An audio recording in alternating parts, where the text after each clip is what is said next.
చాలా స్వీట్గా అయిపోతుందండి. స్కూల్ స్టార్ట్ అయిపోతుంది కదా, పిల్లలకి బ్రేక్ఫాస్ట్ పెట్టడానికి, ఒక పక్క వంట చేసుకోవడానికి, క్యారియర్ కట్టడానికి ఏమీ లేట్ లేకుండా చాలా అంటే చాలా స్వీట్గా పిల్లలు కూడా చాలా ఇష్టంగా తింటారు ఇలా చేస్తే. దీనిలో కూడా నేను ఏమీ వేయట్లేదండి, ఒక చిన్న ఉల్లిపాయ అంతే, కరివేపాకు ఉల్లిపాయ వేగిన తర్వాత దీంట్లో కరివేపాకు,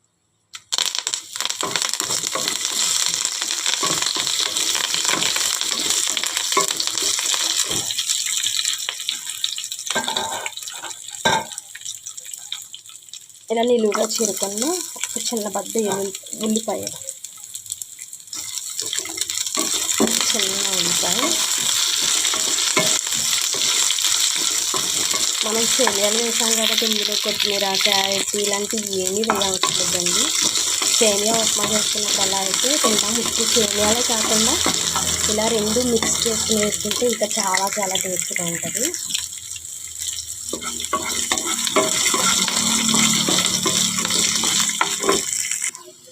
వేగిపోయినాయి కదా, ఇందులో వాటర్ వేసుకున్నాం.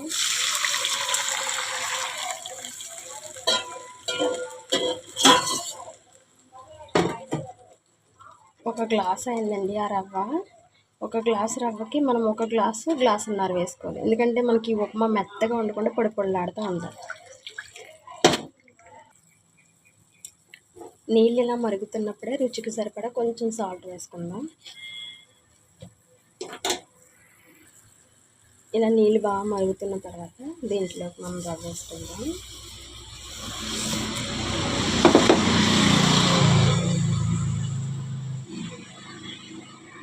ఒక్క 2 నిమిషాలు మూత పెట్టేసుకుందాం. చూసారా, 2 మినిట్స్లో అయిపోయింది.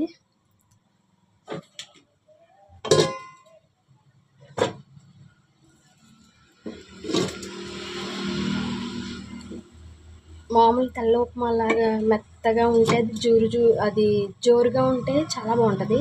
ఇది ఇలా ఉంటేనే బాగుంటుంది. ప్లేట్లోకి తీసుకుని సర్వ్ చేసుకుందాం.